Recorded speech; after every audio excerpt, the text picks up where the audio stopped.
प्रातः मुरली बाप दादा मधुबन।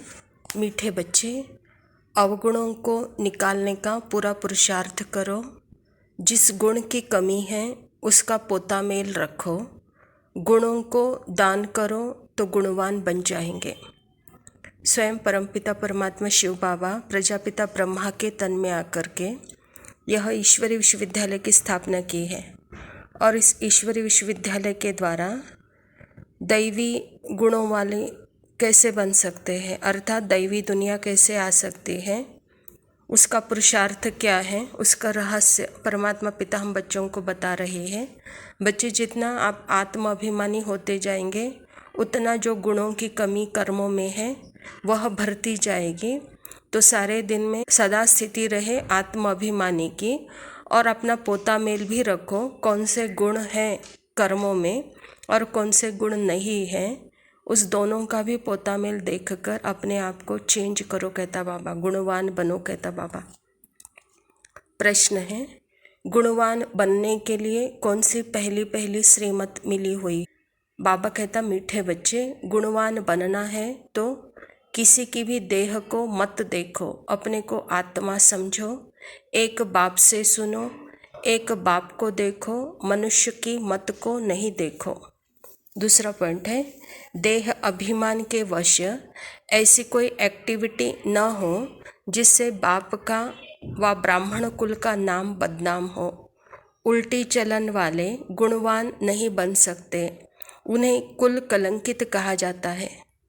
स्वयं परमपिता परमात्मा शिव बाबा हम बच्चों को गुणवान बनाने के लिए पहली श्रीमत देते हैं कि बच्चे, अपने को पहले तो आत्मा समझो और दूसरे भी जब सामने आते हैं तो उसको भी आत्मा समझो, न कि देह के दृष्टि से देखो कहता बाबा। तो यह परमात्मा की पहली श्रीमत है। और पिता परमात्मा कहते हैं कि बच्चे, किसी की न सुनो न देखो, बस एक बाप की सुनो, एक बाप को देखो।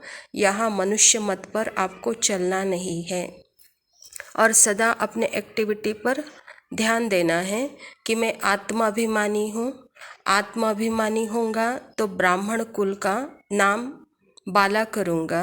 अगर मैं देहाभिमान उल्टी चलन होगी तो ब्राह्मण कुल का नाम बदनाम हो जाएगा, कुल कलंकित कहलाऊंगा।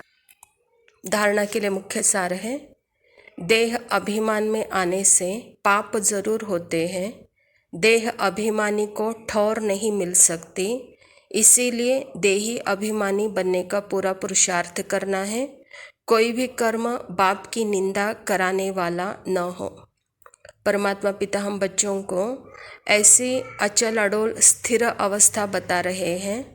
बच्चे, यह आत्माभिमानी अचल अडोल अवस्था है, स्थिर अवस्था है। और जब आप आत्माभिमानी से जब देहाभिमान में आते हो तो बच्चे, यह आपको ठौर नहीं पाएगा, अर्थात परमात्मा के जगह आपको स्थान नहीं दिलाएगा, आपको पद नहीं दिलाएगा, आपको प्राप्तियों का अनुभूति नहीं कराएगा कहता बाबा। इसीलिए बाप की निंदा कराने वाला काम नहीं करो, सदा देही अभिमानी बनो। दूसरा पॉइंट है, अंदर की बीमारियां बाप को सच सच बतानी है, अवगुण छिपाना नहीं है। अपनी जांच करनी है कि मेरे में क्या क्या अवगुण है। पढ़ाई से स्वयं को गुणवान बनाना है। सारे दिन में जो भी हमने कर्मों के द्वारा पाप कर्म किए हैं वह पाप कर्म परमात्मा पिता को सच सच बताना है, तो जिससे हमको माफ़ी भी मिलेगी और हम अलर्ट भी हो जाएंगे। और पिता कहते हैं कि बच्चे, अवगुण कुछ भी छिपाना नहीं है, तो अपनी चेकिंग सदा करते रहो कि मेरे अंदर क्या क्या अवगुण हैं, और रोज़ पढ़ाई पढ़ना है जिससे मुझे स्वयं को गुणवान बनाना है।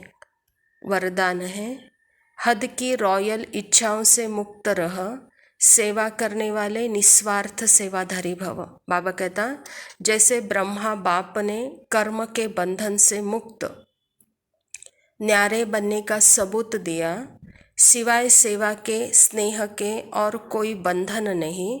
सेवा में जो हद की रॉयल इच्छाएं होती हैं वह भी हिसाब किताब के बंधन में बांधती है।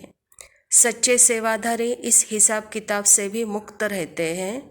जैसे देह का बंधन, देह के संबंध का बंधन, ऐसे सेवा में स्वार्थ यह भी बंधन है।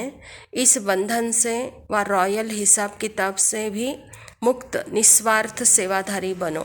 बाबा कहता जैसे ब्रह्मा बाबा ने सदा अशरीरी बनकर के कर्म किया और कर्म बंधन से मुक्त न्यारी अवस्था बनने का सबूत दिया, ऐसे ही बच्चे सेवा में हद की इच्छाएं आती है, सेवा में हिसाब किताब आता है, तो सच्चा सेवाधारी वह है जो इन हिसाब किताब से भी मुक्त होकर के देह के बंधन, देह के संबंध, देह के स्वार्थ के बंधन से भी जो मुक्त है और निस्वार्थ है, तो बाबा कहता वही सच्चा सेवाधारी है और वही सच्चा सेवाधारी बन सकता है। स्लोगन है, वायदों को फाइल में नहीं रखो, फाइनल बनकर दिखाओ। परमात्मा पिता कहते कि बच्चे अभी वायदा करना छोड़ो, अभी फाइनल बनो, कहता बाबा। अच्छा, मीठे मीठे सिकिलदे बच्चों प्रति माता पिता बाप दादा का याद प्यार और गुड मॉर्निंग। रूहानी बाप की रूहानी बच्चों को नमस्ते। हम रूहानी बच्चों की रूहानी बाप दादा को याद प्यार और नमस्ते।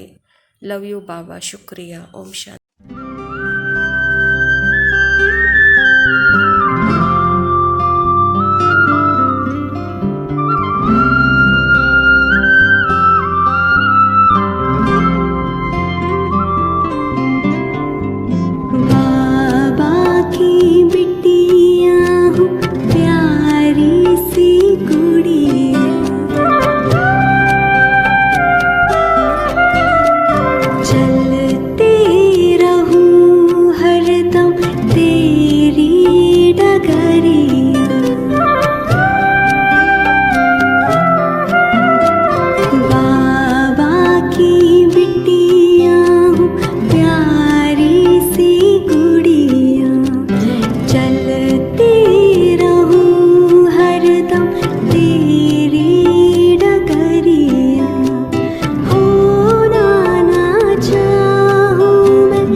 कहीं भी मैं जाऊं तो पाऊं तेरा